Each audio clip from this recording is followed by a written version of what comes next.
Hey guys, it's Dr. Dewan, and I'll be doing a review on the movie Divorce in the Black. All right, it starred Meagan Good as Ava. She's a banker.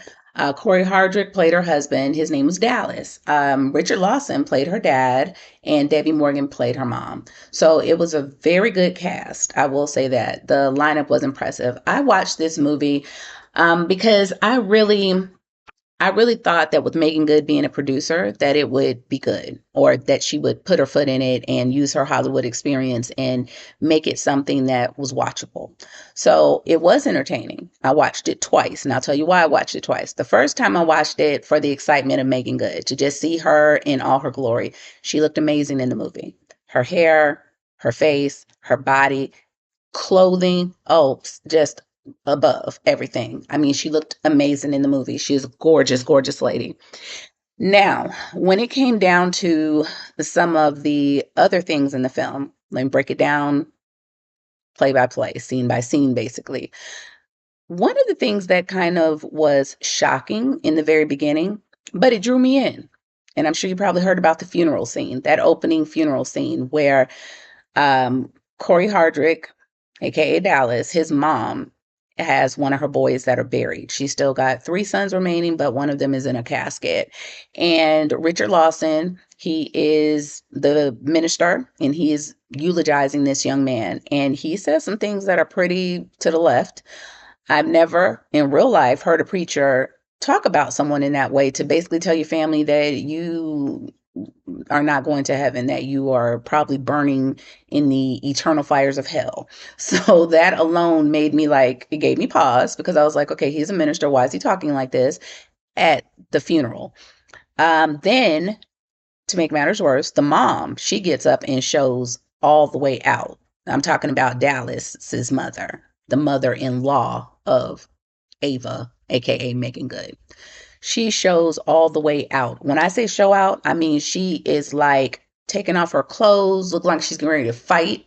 But what she's doing is saying, I don't want your charity. I don't need any of this stuff you guys gave me, because her and her boys are from the other side of the track. Some people will say the wrong side of the track, where they don't have a lot of money. They're not polished. They're not cultured, so to speak. None of this. So let's just go into that.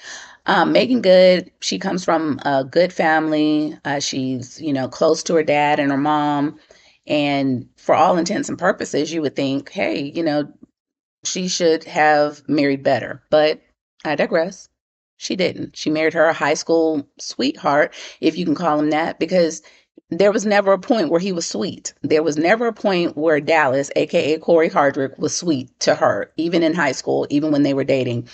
She mentioned something about his truck had broken down and he had oil on his hands, and she laughed, and he took the oil and put it on her prom dress. Now, let's just keep it real here. You know as well as I do, if you've ever gone to a prom, you know how much time and money and everything that you put into it. And you know better than anybody that someone putting oil on a prom dress, that's a deal breaker. That will probably start a fight, definitely start an argument. And more likely than not, you might end up breaking up. But she didn't break up with him. Okay, so she's this girl who's, athletic, and she's in pageants, and she's just doing her thing. But she, I guess she had the syndrome of wanting to rescue somebody. She wants to rescue this man and, change him, feel sorry for him that, his life has been so unfortunate, even though he treats her like pure garbage. So let's go back to the funeral scene. Okay, so at the funeral scene, the mom is like, hey, she took her clothes off. We're thinking, what is this woman about to do? Looks like she's about to fight.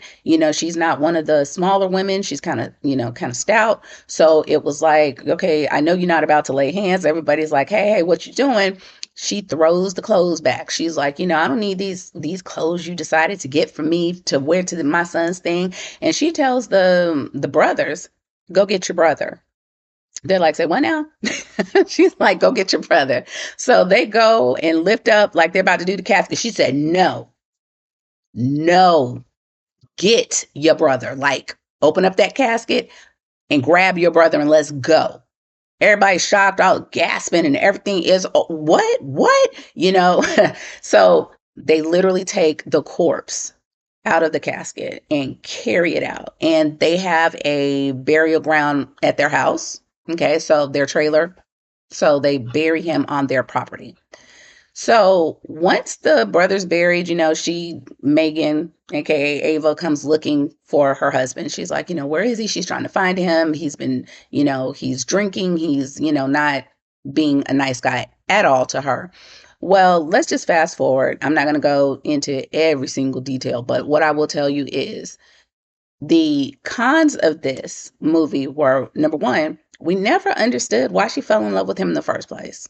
There was nothing redeeming about him. Second, the characters, they lacked depth. They were either all good or all bad. The character Ava, she was a banker. She was in her like late 30s and she didn't have any children. She looks amazing. She's gorgeous. She's fit. She's maintained herself. She has style. She, comes from a two-parent household where they're married and they seem very normal. Nothing that we saw that would, just make it like she was trying to rush to get out the house or anything. But she was perfect. She was all good, almost angelic. Like we didn't have any flaws. There was nothing wrong with her. Very unrealistic.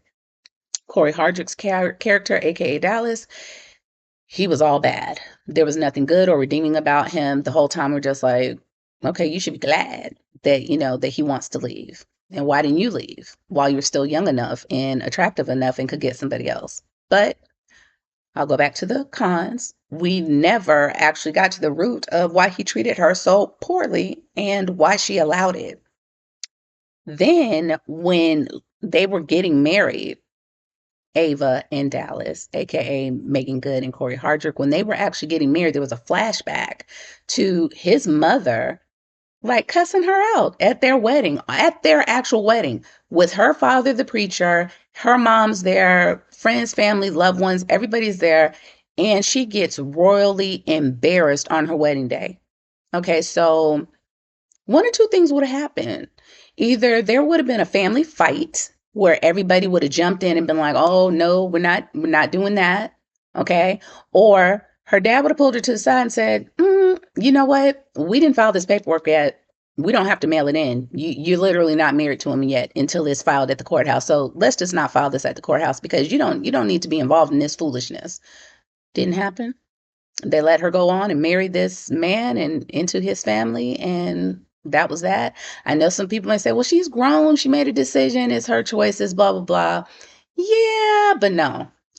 Yeah, she's got parents who love and care for her. So the respect factor and seeing that humiliation, I don't know where in her mind she thought this was the best she could get, because that's how she acted, like he was the last man on the planet and he was the best she could get. So in another scene where they're going out to dinner and she's like, I'll be ready in, let's just say, 45 minutes. I'll be ready by 5 o'clock or 6 o'clock or whatever. 6 o'clock on the dot, she's walking downstairs. He's already left. He has already left her, gone to the restaurant, just, no goodbye, no nothing, just left. So she shows up at the restaurant trying to be all bubbly. I don't want any problems tonight. Let's just have a good time. What? But okay, let's just keep going with it. Let's just act like okay, yeah, okay, she might be going with it. Well, that joker at the restaurant, he showed his entire tail. When I say he showed out, he showed out. Okay. He got loud, belligerent, embarrassing. He's like, I want a divorce. And you better sign those papers, and you could keep the house, because that was your parents' house. They gave that to us or whatever, and all this. And I just want out. And she's like, oh, very meek, very passive, didn't match his energy, didn't yell back, didn't cuss him out, didn't throw a drink in his face, didn't do anything, just kind of, oh, okay. Then she goes home and, kind of licks her fur, metaphorically speaking. And it was really like, okay, so then she's heartbroken, devastated, and she goes home to her parents. This is where it really got like, the characters aren't very well developed or fleshed out, I should say, because there's like, no matter how nice of a person you are, if someone is disrespecting you and yelling at you and embarrassing you and causing a scene, it's highly unlikely that you would just kind of take that without doing something, having a reaction, but she did. So she goes home to her parents, to for like a week. She takes a week off from work. And during this time, she's trying to get herself together, get her strength back, and, all of this. And she's crying and she's trying to, go work out. She's exercising. She's talking to her mom. She's, crying and purging and doing all of this. 1 week, she comes back. And in that 1 week, she is a totally different creature, a totally different woman. When I say strong, like now she's talking back. Now she's, I'll give you your divorce. Now she's like somebody he doesn't recognize. And he's like, hey, hey, hey, where'd this come from? And, all of this. And, you know, now as somebody who is an actual like therapist, I will say that that was very unrealistic. That in 1 week you can undo years of trauma. That's a process, and there's more work to be done. And in 1 week, that's completely unrealistic. But let's just roll with it. Okay. So in that 1 week, she becomes this new hardcore independent woman who can speak up for herself, who's talking back, who's doing all of this. And then here comes the predictable formula. A guy that she went to high school with that, her husband did not like and beat the guy up for even like talking to her back in the day. He's there and he's telling her how much he's always, had this thing for her and, all of this. And he's the typical nice guy. He's, just everything. Now, this is where it kind of got nerve wracking, where it really made me mad was because she starts dating him after her divorce. Her ex-husband comes to their house and this joker is sitting in the kitchen, okay, eating breakfast and talking trash. And the other guy is upstairs in bed, asleep. Now, you can say a lot of things, but one thing that you're not going to convince me of is that if a woman is done with this guy and she sees her ex-husband in her kitchen eating breakfast, that she's not screaming, that she's not calling 911, that she's not, trying to get the guy to come downstairs and help or do something. She did none of it. None of it. She entertained his foolish conversation. And this man said, I'm going upstairs. I'm going to my room, and she just follows behind him. Did not give the guy any warning whatsoever. This poor unsuspecting guy is in bed asleep, gets no warning, and he wakes up to this belligerent little guy who's Cory, aka Dallas. He's going off. He starts fighting and all this. This guy's like, hey, what's going on? Blah, blah. And, then finally Meagan steps in and helps and does all this. And they finally, beat him up and they drag Dallas out of the house and puts him in the vehicle. And she's like, and don't you something. She says some words and then she slams his door real hard and cracks his window. This was supposed to be a drama, but that I will tell you, the first time I watched it, like I said, for content, just, to get the blow by blow, like, okay, this is the gist of the movie. But the second time, it was all the laughter. It was like, oh my gosh, I could, Cory would say some little stuff and I'm laughing, right? So it was the laughter of it all. And even when she did that scene and cracked his window, it was funny. So then after that, you would think, okay, she might buy a vowel and get a clue. She didn't. She didn't file a police report. She didn't get a restraining order. She didn't even call the cops then to say, hey, he broke in my house, to get things on record. I will say that that was surprising to me because she's a banker and she's supposed to be smarter than that. But, like they say, common sense isn't that common. So she lacked it there. So going back, eventually, Dallas is like, hey, I want you back. And, because I feel like you were cheating on me the whole time and this, that, and the third. And she's like, I wasn't. And, blah, blah, blah. Well, her dad is like, he's a spitfire. He's the type of man who has guns and I don't know if I should say that, but he has weapons. He has weapons. So he has weapons and, that kind of thing. And long story short, the dad goes to confront him, Dallas, about the abuse and all this that he had done to his daughter through the years. And well, Dallas and his brothers, they're just like, you know what, I don't care if you're an old man or not, we're about to, have a butt kicking fest. And so they attack the elderly man, Richard Lawson. Okay. And beat him up and put him in the hospital. And then Meagan Good's character is like, you call him up on the phone, like, you did this to my dad, and just trying to antagonize him so he'll come to her house. So she'll have justification to attack him, essentially. Well, okay, so he bites on it, but let me go back a little bit. He not before he had already contacted her mom, Debbie Morgan, in the grocery store. Boy, that was an interesting little scene. He calls her out of her name and all this and makes a scene and and nobody does anything to help this lady, like this older lady. Like nobody, working there did anything to try to get rid of him. He's like, "What you looking at?" That kind of stuff. He's just a mean guy for no reason. Okay, so after that, what ended up happening was the dad's in the hospital. Making Good is like, I'm going to get him. She doesn't want to tell anybody what her plans are, but she has plans. So, of course, here's where the predictability comes in because she ends up unaliving the husband, you know, um, fighting him, letting him fight her and getting all bruised up, all this other kind of stuff. And then she's like, this all I needed from you. That's enough. Like she can stop him from beating her up. Excuse me. So she's like, that's enough. And so then she's like, that's all I needed. I just needed enough to justify this, like to defend myself, like to make sure that people can clearly see it was self-defense. So she grabs one of the guns that her dad has given her in the kitchen and she pows, and yeah, and she ends up with the high school boyfriend the high school guy that liked her.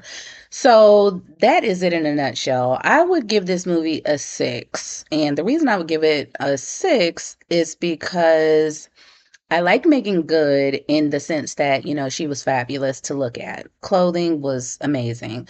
She's a beautiful girl. So, and the fact that she had a hand in it was great. Cory Hardrict, he did his thing, and he was a good actor, but he was also funny. The way he delivered some of the stuff, gave me some laughs. As far as the believability, it wasn't believable. The characters, they really lacked depth and they didn't have layers. So we never really fully understood, why she loved him as much as she did or why she thought she deserved to be treated so poorly and continued, especially with her background. We need a little bit more to flesh out to figure out why she acted the way she did. And we needed more to find out why he acted the way he did. Because we would get this little snippets of, him drinking and then he's like, my mom made me kill my dad. What? Like, okay, we need more than just that. Like, what happened? Okay, why would she have you out of all the boys she's got? And how did you do it? We never knew how he did it, why she wanted him to do it, what kind of abuse, he might have suffered as a kid, what kind of trauma, none of it. So yeah, the formula was definitely predictable. I understand why some people might have been frustrated, but to me it was enjoyable. Okay, it was an enjoyable film because it was entertaining. So take that for what it's worth. So until next time, my friends, this is Dr. Dewan signing off. And that is the end of my review on Divorce in the Black. Leave your comments below and be sure to subscribe to my channel so that I can get notifications. You can get the notifications, and yeah, then you'll know when I make new videos because I got quite a bit of them that I'll be putting up. Talk to you later. Bye bye.